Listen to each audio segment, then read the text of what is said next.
Добро вечер, почитувани слушатели. Благослов Божи. Се разбира дека вие ја слушате емисијата Гласот на вистината. Ја би сакал оваа вечер да ви посакам на вистина мир Божи и благослов Божи. И се разбира благосостојба во името на нашиот Господ и Спасител Исус Христос.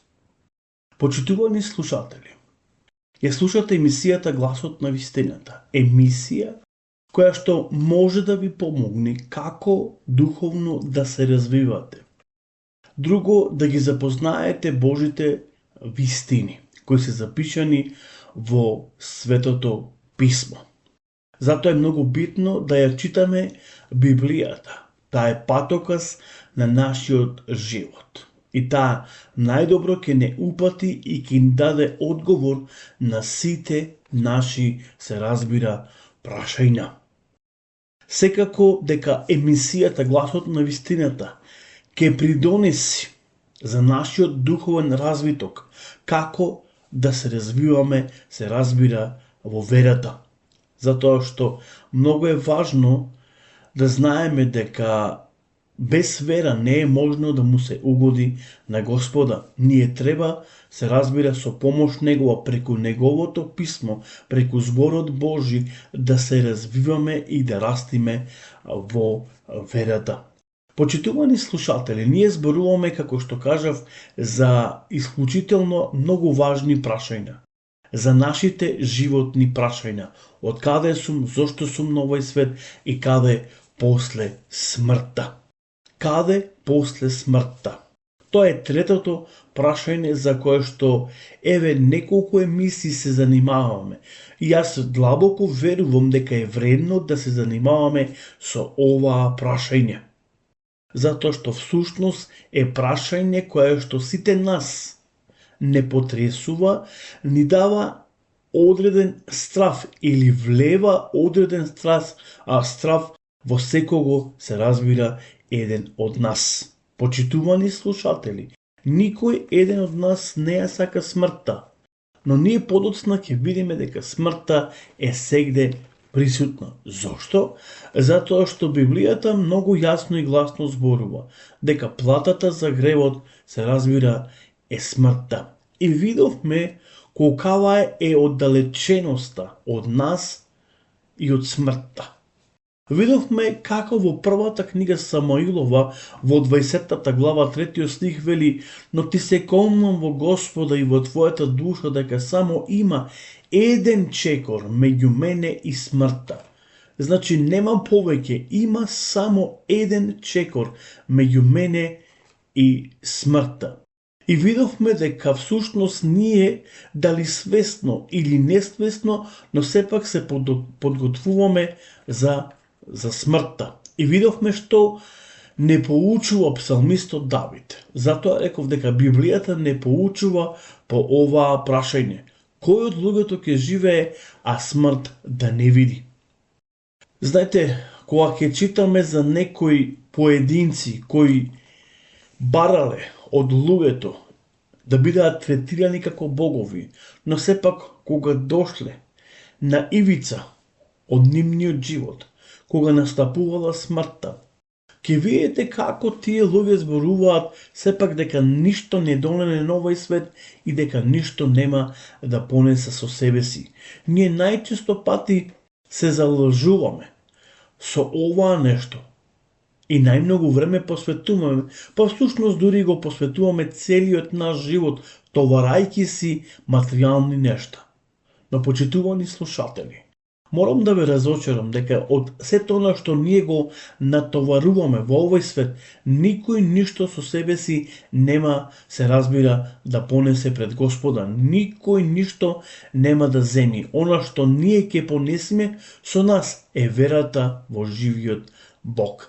Затоа Исус зборува дека ние треба да си собираме богатство на небото, од каде што го очекуваме, се разбира, нашиот Господ и Спасител. Кој од луѓето ќе живее, а смрт да не вкуси? Кој може да се спаси од силата на гробот? Нашиот живот е премногу краток. Не заборавајте, ние сме тука гости. Нашиот живот е премногу краток. Почитувани слушатели, свесни сме и сведоци сме дека многу млади животи се изгубени денеска од овој свет. Многу млади луѓе заминаа од овој свет. Без разлика од што тие страдале, која била нивната болест, сепак заминале од овој свет. Но каде ќе ја спроведат вечноста? Тоа е прашањето за кое што ние се занимаваме, за кое што се разбира зборуваме. Смртта е сегде присутна. Запамнете го ова. Смртта е сегде присутна. Може би размислуваме дека во одредени земји, европски земји, во светот, дека каде економијата е можеби подобро развиена, па таму смртта не е присутна. Таму нема гробишта. Почитувани слушатели, каде и да одиме во светот, без разлика на економската ситуација, смртта е сегде присутна. Без разлика дали ти живееш богато или живееш сиромашно, смртта е секаде присутна. Ке дојди тој час кога ќе треба да го напуштиш овој свет, да го напуштиш целокупниот твој комфорт во кој ти си вложувал и се вложувал себе си. Но каде после смртта е нашето прашање. Но не заборавајте дека смртта е сегдека присутна. Тоа е многу важно да знаеме дека секаде на целиот свет, до каде што постојат луѓе, смртта е присутна и на секаде има гробишта. Ти можеш да одиш каде сакаш, но смртта е со тебе. Да бегаш колку и сакаш од смртта, но смртта повторно е со тебе. Таа е секаде, буквално секаде присутна.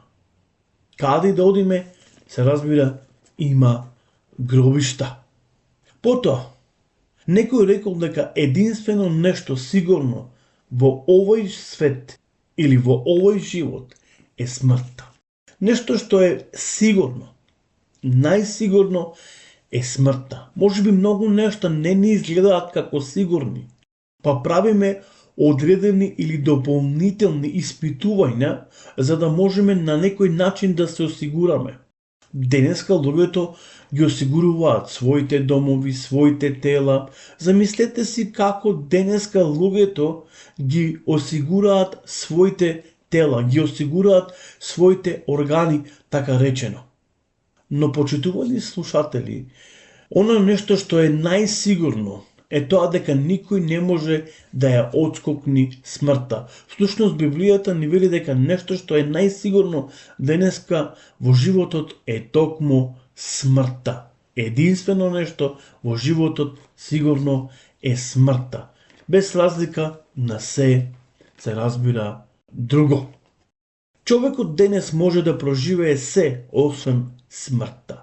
Реков, денеска човекот може да проживее многу нешта, буквално се, но не може да ја проживее смртта. Нема никакви шанси за да може да проживее смртта. Најважното прашање меѓутоа не е кога и како ќе умреме, туку каде ќе одиме по смртта. Животот овде, се разбира, е многу краткотраен.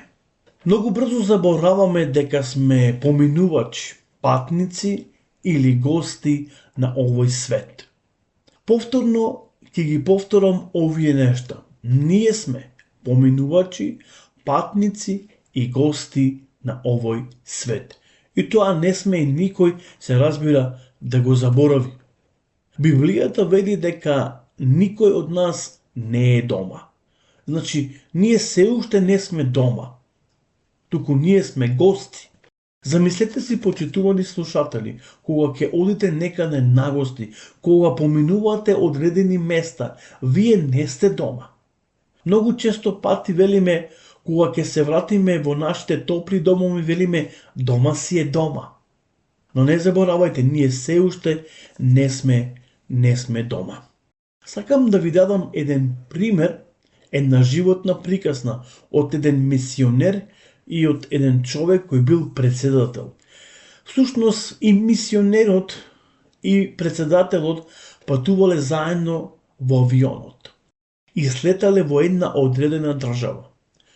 И се разбира дека прв излегол председателот и надвор го пречекале со посебни почести, тепик црвен каде тој врвел, и се разбира го пречекале толку многу луѓе и му оддале почит, затоа што се разбира поминувал председателот. Но кога се симнал мисионерот, си го поставил истото прашање, зошто истото не го направиле и за него.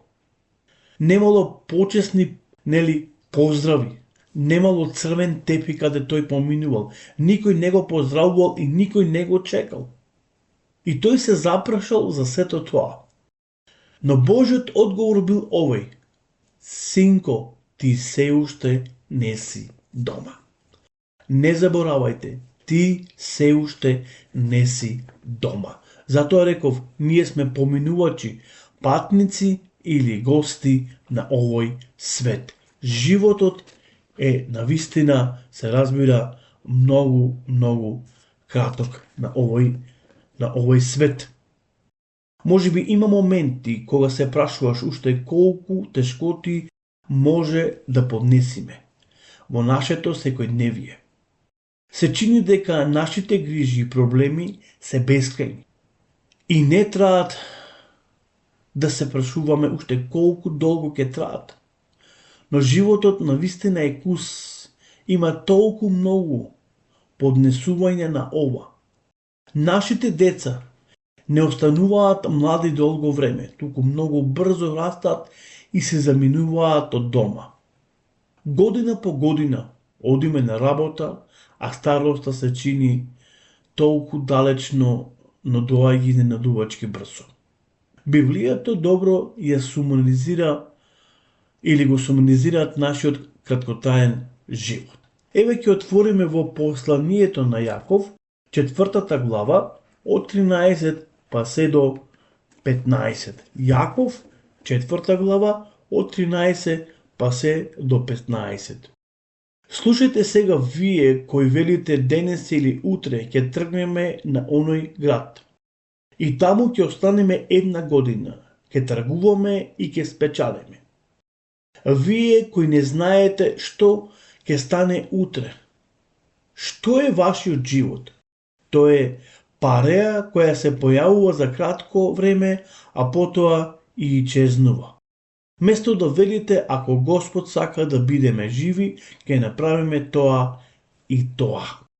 Потоа ќе отвориме, се разбира, во книгата Пословици, 27 глава, или Изреки, ќе го прочитаме првиот стих. Не фали се со утрешниот ден, зашто не знаеш што ќе ти донесе утрешниот ден. Значи, не треба да се фалиме и никој не може да биде сигурен на утрешниот ден, затоа што и никој не знае што ќе му донеси утрешниот ден. Почитувани слушатели, како што напоменав, ние сме поминувачи на овој свет. Ние сме всушност гости и на крајот си заминуваме од овој свет. Еве ќе ви дадам некои статистики кои ни се запишани, се разбира, во Светото писмо. Кој најмногу живел? Библијата ни објаснува дека најмногу живел Матусал. Живел 969 години. Тоа ни е запишано во книгата Постанок, 5 глава, 27 стих. Првиот човек кој Бог го креирал како круна на неговото создание, Адам, проживел 930 години, а потоа умрел. Тоа ни е запишено исто така во книгата Постанок, 5 глава, 5 стих. Еве ви доволно аргументи да докажеме дека навистина ние сме гости на овој свет, поминувачи. Но каде после смртта? Еве што ни е запишено до посланието на Евреите, 9 глава, 27 стих. И како што им е на луѓето определено да умрат еднаш, а потоа да излезат на суд. На луѓето им е определено еднаш да умра, а потоа да излезат, се разбира, на суд. Почитувани слушатели, се разбира дека кога зборуваме за судот, нема оваа вечер да зборуваме за судот.